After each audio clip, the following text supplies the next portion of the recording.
Kickstand Hinge. I want you to set up by standing on one leg, so whichever leg you're going to do the hinge on, you're going to stand on that leg. In this case, I'm going to stand on my left leg. I'm going to bend my knee, not completely, I'm not sinking down into a squat, I'm just giving a small bend in my knee, and then my toes of my other leg are just going to touch down to the floor, just for balance, but I can pick that foot up at any point because I'm not taking any weight for it. So I'm now fully stacked on my left leg, okay?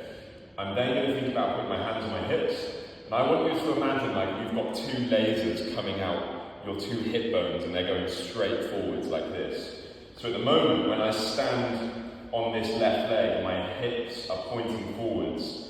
For this kickstand hinge, I want you to turn those lasers just a little bit towards your stance leg, okay? So now they're pointing over in this direction a little bit.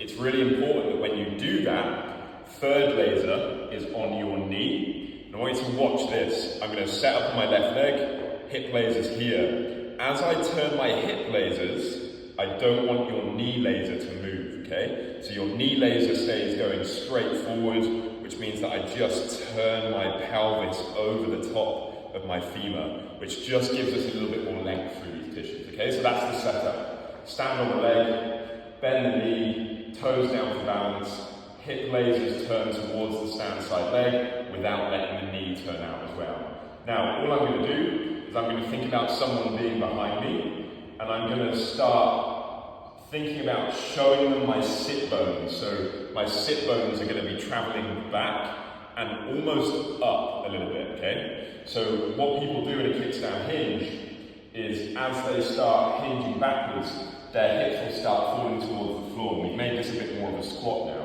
Whereas what I want to think about is my sit bones, I'm going to try and almost point them up to the ceiling, and then you will reach a point where you should feel some length through this glute here. I could go further right now, but my hips are no longer moving, it's now my spine moving, okay? So, set up, turn in, knee laser forward, hip lasers over the top, fully stacked on your leg, sit bones pointing towards the ceiling, and the final thing is make sure this knee does not move. Common mistake is that as people hinge, their knee will straighten, and that robs your glute of the load we're trying to achieve, okay? So that knee stays exactly where it is. Some people that I coach in person, I'll put like a bench in front of their knee, and so as they think about pointing their sit bones to the ceiling, they're also thinking about not letting that knee come back away. Lots of length in the glute, and now I'm going to use this stretched glute to push my hips forward and bring me back to the start position.